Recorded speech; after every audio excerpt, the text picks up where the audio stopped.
देखिए, मगध वासियों ने ठाना है फिर से मोदी जी को लाना है, क्योंकि मगध के ऊपर पिछली सरकारों ने जंगल राज रखा था। अब जंगल राज को हटाना है, फिर से एनडीए को लाना है। 18% निषाद बिहार में भी बाहर आए। ये लोगों ने बाहर छीन लिया था, इसलिए बेचारे बाहर गए थे, कोरोना में थे। हम गए थे 18% निषाद जिसके साथ अभी रहेंगे, और सारे निषाद एनडीए के साथ है, फिर एनडीए की जीत। बिहार के लोगों को मैं वहाँ गया था, बिहार के लोग तय करेंगे जिनको लड़ना है। मैं भारतीय जनता पार्टी के साथ में तालमेल मिलाने के लिए वहाँ कोऑर्डिनेटर बैठे हुए, जो भी निषाद पार्टी का निषाद पार्टी जीत सकता है उसे निषाद पार्टी के लिए, जो भारतीय जनता पार्टी जीत सकता है तालमेल चला। हमें जीत चाहिए, जीत कर इस समस्या के समाधान के लिए काम। अच्छा, मायावती की आज लखनऊ में रैली हुई है। उन्होंने सपा और कांग्रेस को घेरा है और कहा है कि विपक्षी दलों ने हमेशा से ही दलित पिछड़ों का उत्पीड़न किया है। देखिए, पिछली सरकारों ने सताया है, सत्ता में रहकर इनकी समस्याओं समाधान न करके सताया है, और सबने धोखा दिया है। पिछड़े दलित शोषित। मैं कालसी राम के इस आज के पुण्यतिथि पर मैं उन्हें नमन करता हूँ, श्रद्धांजलि देता हूँ। आप बहन जी को भी धन्यवाद देता हूँ कि एक ऐतिहासिक रैली करके उन्होंने इस जो सोई हुई कौम थी, जिसको कांशी राम साहब ने जगाया था, उनको शक्तिशाली बनाने के लिए फिर राजनीतिक रूप से विचारधारा। कांशी राम सोच बदलने वाले नेता थे, उन्होंने सोच बदला था। और सोच क्या था? एक तो अम्बेडकरवादी का मतलब बुद्धवादी। बुद्ध तो कोली के घर, उनकी माँ कोली थी, शाक्त थी। तो ये निषादों को भी मैं इतना था, भाई बुद्धवादी बनो, अम्बेडकरवादी बनो, राजनीतिक संविधानवादी बनो, देश से संविधान में चलता है। तो संविधान में मिला हुआ हक लोगों को मिले, उसके लिए आए। उनके हक हकूक की बात करते हैं। मैं आज के दिन में कांशी राम साहब को श्रद्धांजलि और बहन जी को बधाई दूंगा इस रैली का। अखिलेश यादव कल आजम खां से मिलने गए। आजम खां का बयान आया कि मैंने इमरजेंसी देखी, फिर मैं 27 महीने जेल में रहा, फिर 23 महीने जेल में रहा। वो इमरजेंसी इतनी भयावह नहीं थी जितना मैंने ये समय गुजारा है। अब इंसानियत जिंदा नहीं है। जो करता है ना वैसे ही बनता है। ये लोग सपा की सरकार थी, हम निषाद लोग आंदोलन कर रहे थे, शांतिपूर्ण गोली चलाया, पानी की बौछार मार सकते थे, डंडे मार सकते थे, सीधे गोली चलाया, भाई मारा गया। 302 का फर्जी हम 37 लोग पकड़े पीटे गए जाति के नाम पर, और इस तरीके से तांडव हुआ था, सब जानते हैं। आज के दिन में ये लोग सत्ता में रहते हैं, कैसे रहते हैं, सत्ता से बाहर आ जाते हैं, कैसे रहते हैं। कोई भी अब बयान दे दें, 18% निषाद आज एनडीए के साथ है, चट्टान की तरह, और रहेंगे, और इनके बयानबाजी के चक्कर में रहेंगे। ममता बनर्जी कहती हैं कि यह सरकार घमंडी और तानाशाही से भरी हुई है, और कटक में हिंसा है जो हुई है बजरंग दल और बीजेपी ने करवाई। ये सब तुष्टीकरण नीति करने वाले लोग हैं। ये हमारी सरकार संतुष्टीकरण की नीति। संतुष्टि कैसे होगा? जब शिक्षा, स्वास्थ्य, रोजगार देंगे। इन लोगों ने मुसलमानों को लूट लेकर बेचारों को दरिद्र बना दिया। सच्चर कमेटी की रिपोर्ट कहती है मुसलमान सबसे ज्यादा गरीब है, उनके यहाँ SC ST से ज्यादा गरीबी ये बढ़ाएंगे, मकान इलाज हम लोग देंगे, सब हम देंगे। इस तरीके से मुसलमान बाजार नहीं आने वाला है।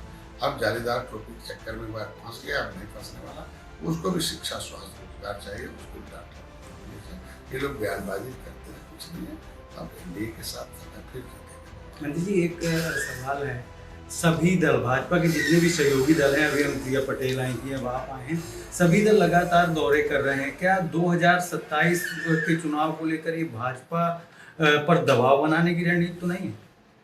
देखिए, हम लोग जनता के सेवक हैं, राजनीति से जनता की सेवा होती है। ये अंग्रेजों मुगलों से लड़ने वाली जातियां हैं, ये कानून से उजड़ने वाली जातियां हैं। पहले हाईवे नहीं था, नदी से आते जाते थे। ये उजड़े लोग हैं, 40% भूमिहीन लोग हैं।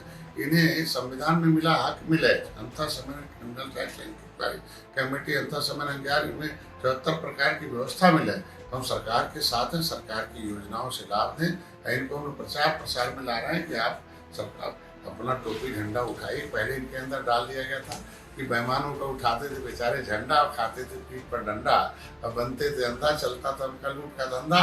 इन्होंने बता दिया भैया आप उठाओ अपना डंडा, उसमें लगाओ जय निषाद राज का झंडा, मत खाओ पीठ पर डंडा, मत बनो अंधा, बंद कराओ इन लोगों का धंधा।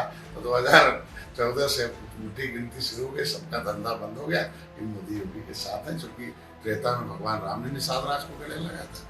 ये जो में निषाद राज के बल से डॉक्टर सत्य के बेटे को गले लगाया, इसलिए मशुआ सरकार का कोल्ड ड्रिंक्स कप सिरप पीने से मध्य प्रदेश में बच्चों की मौत हुई। सरकार कार्रवाई भी कर रही इस मामले में, लेकिन कांग्रेस कह रही है कि स्वास्थ्य मंत्री को इस्तीफा दे देना चाहिए या फिर उनको हटा देना चाहिए। कांग्रेस अपने समय देखे कि इतना भ्रष्टाचार चलता था, किस तरीके से होता था, और ये लोग संरक्षण मिलता था उस समय में। हमारी सरकार में है, त्वरित कार्रवाई होती, जांच होता, जांच में जो दोषी है, इतना रसूखदार है, उसे सजा मिलती है और सजा मिलेगी। यह जो जितने लोग हैं ये सब जेल जाएंगे और जेल में आएंगे, जो जिससे जितना बड़ी सजा होगी निश्चित रूप से। मृतकों के साथ हमारी सरकार खड़ी है और इनका बयान मिला। आगे मत्स्य विभाग के प्रधानमंत्री मत्स्य संपदा योजना में यहाँ एक बायोफ्लॉक है, RS है, पोखरे हैं, ढेर सारी परियोजनाएं दी गई हैं। प्रधानमंत्री के देश के शिक्षित प्रधानमंत्री का जन्मोत्सव पखवाड़ा चल रहा है, उसमें उनके द्वारा जो सुविधाएं दी गई भारत के रहने वाले मत्स्य पालकों को, तो पिछली सरकारों ने 67 साल में कोई 3,000 करोड़ रुपया दिया था, इन्होंने 41,500 करोड़ रुपया पूरे देश के विकास में दिया था।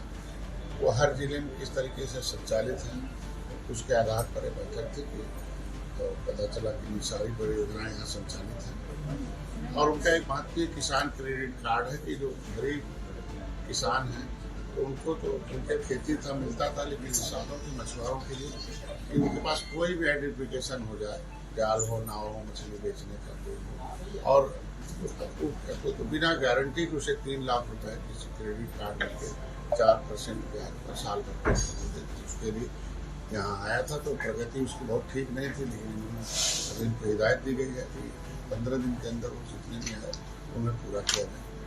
फ्री का बीमा है इनके।